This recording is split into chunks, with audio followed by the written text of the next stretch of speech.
How to reload Tmoney card in Korea. Hello, I'm Ohara. Tmoney card is one of the easiest and most convenient ways to travel around Korea.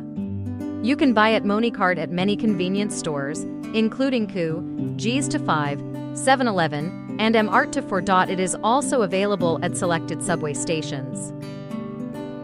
Remember that the price of the card does not include transportation credit. After buying the card, you need to add money before using it.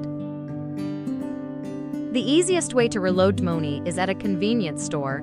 Give your card to the cashier. Tell the cashier how much money you want to add. Korean cash is the safest payment method.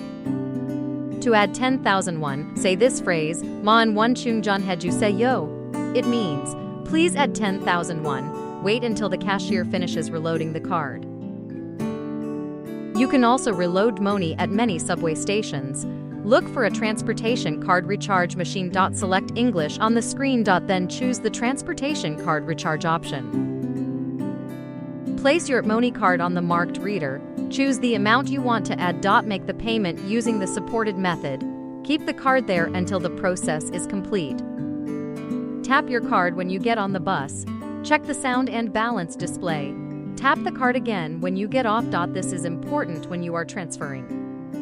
Tap your card when entering the subway station. Walk through after the gate opens. Tap the card again when leaving the station. The screen will show your fare and balance. Check your balance before taking a long trip. Carry some Korean cash for easy reloading. Keep other contactless cards away from the reader. Thank you for watching Inside Korea with Ohara.